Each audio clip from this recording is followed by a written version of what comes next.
The Adventures of Strong Arm. My name is Tyson Masters. I lost my arm in the war. When I returned home, my brother Trevor helped me to develop a steel arm to attach to my shoulder. The arm would allow me to continue to fight crime, injustice, and cruelty wherever I may find it. I am Strong Arm. Episode 4. Men Are Heartless. One of the more interesting women you could ever meet was Professor Azora. She was orphaned as a child, but that didn't stop her from achieving her goals.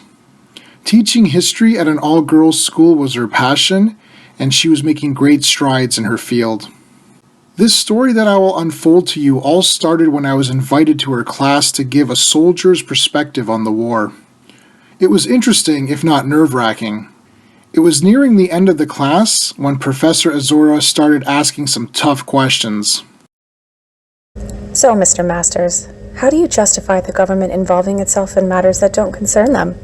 It's Colonel Masters, and I justify it by saying that men from all nations should be held to the same high standards that we hold ourselves.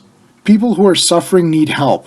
I know some may resist the help, but I believe that all men are equal and deserve the same rights.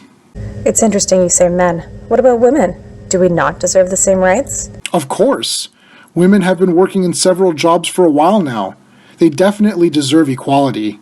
We are all one race, and we need to start working together to further ourselves and our country. The time of bigotry must end. Your students here stand at a threshold. They have their futures in front of them, and they can be anything they want to be with hard work and perseverance. Well, class, I'm afraid that does it for today. Everyone please thank Colonel Masters for coming.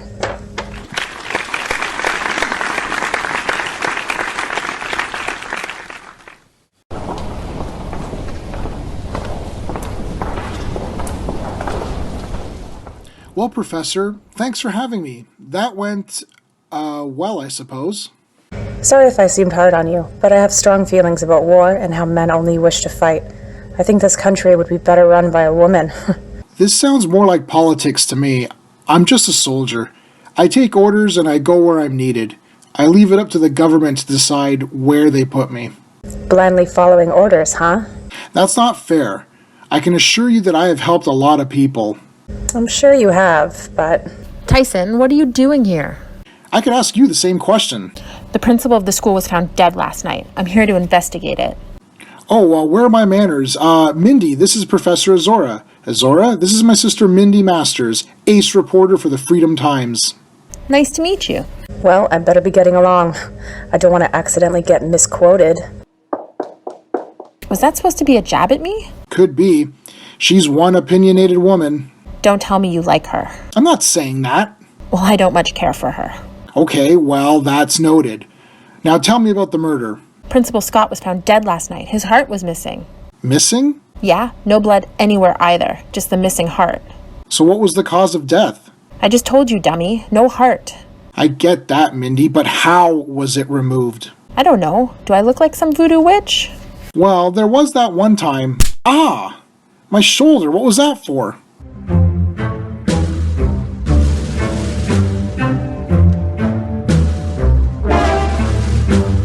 Over the next few days, 3 more victims were discovered with their hearts missing. No other cause of death was found. Detective Sean Anders was at the end of his rope. Listen, hearts just don't disappear without a trace. I need an explanation to give the mayor.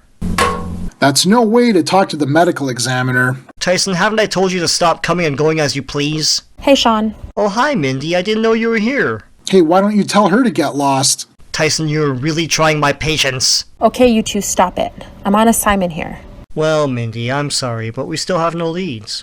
Were the victims connected in any way? No, the only thing they had in common was that they're all men, and all their hearts have been removed as if by magic. Come on, Sean, you're grasping at straws here. I'm serious, Mindy. It seemed impossible to remove hearts without a trace. Did I just get ignored? Okay, Sean, well, thanks for the update. I will try to put something together for the evening edition. Don't make us look bad, though. I won't, don't worry. Okay, thanks. Have a good night. You too. I'm being totally ignored here. Hey, Mindy, wait up!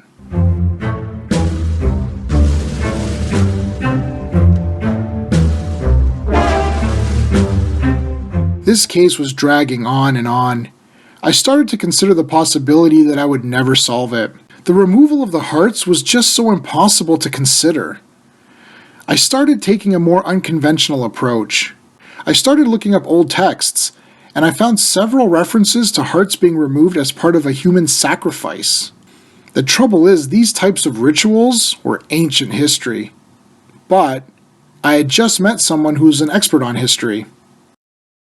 Colonel Masters? Are you here to answer more of my questions? Oh no, I don't have the willpower to go toe-to-toe with you on matters of the state. I will let you off the hook this time. Thanks. Actually, I'm here about the recent murders where the victims have lost their hearts. A killer who cuts the hearts out of its victims? Sounds like a job for the police, not a historian. True, but I'm here to discuss how the hearts were removed. The killer removes the hearts without any incision, and no blood is found anywhere near or on the victim. Wow, that is odd. How can I help, though? Well, to be honest, I didn't know where to turn. I dug up some old books about human sacrifices, and they say that some voodoo priests could remove hearts using black magic. I was wondering if you had any thoughts on the matter. I teach real history, Colonel, not fantasy. But there are several old books that document such uses for black magic, but I assure you that practice is not being performed today. Okay, well, thanks for talking to me anyway. But just one question. If it were being performed, what would be the purpose of it?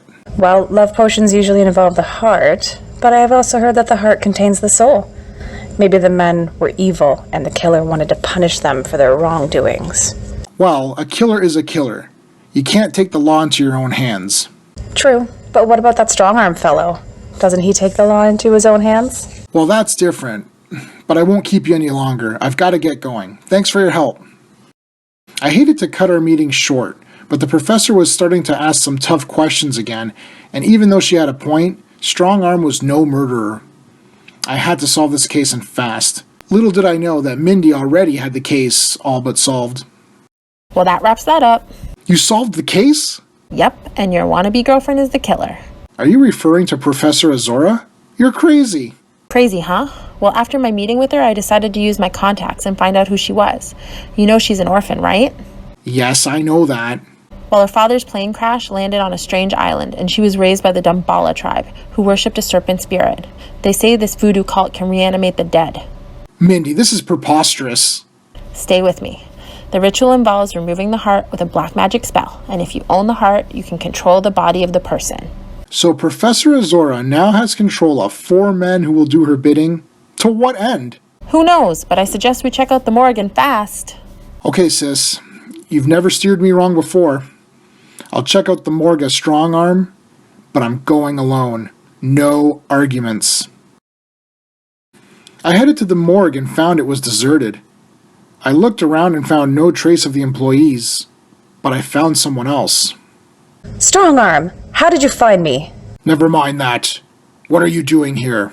I am bringing my men back to life. Why are you doing this? These men have been in control for far too long. They think they are so superior. They think they can control everything. Now they will know what it feels like when a woman is in control of them. Attack, my heartless men! Attack, Strongarm!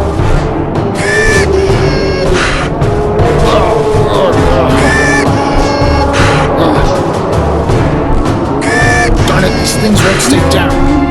I've been hitting them hard enough to shatter their bones. They just won't stay down. What was that Mindy said? Oh yeah, as long as Azora has their hearts, she can control them. I've got to get to her. I bet she's keeping the hearts in that briefcase. If I can just get to her, I can end this. Take that!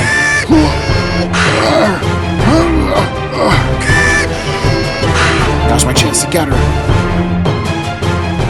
Wait! Get away from me! No, you can't have that case! Sorry, Professor, but I have to put an end to this. No, stop it! I've got it. I'm sorry I have to do this, but I have to destroy these hearts. The only way I know how to do it is to crush them with my bare hands.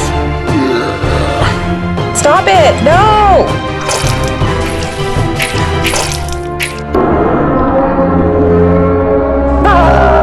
There, that does it. The men have fallen. Well, Professor, that's it. It's over. You're coming with me.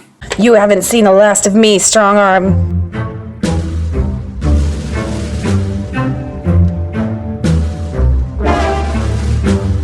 In the end, Professor Azora was taken to prison. In a way, I felt bad for her. She had a tough childhood and she was raised by a cult. That doesn't excuse what she did. But if anything, I think she was a good teacher and hopefully her students will make a difference in the world. That would at least make up for all the harm that was done to her and the harm she caused others.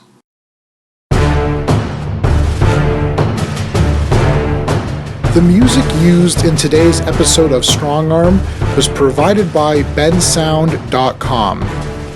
Thanks for listening, and hope you tune in next time.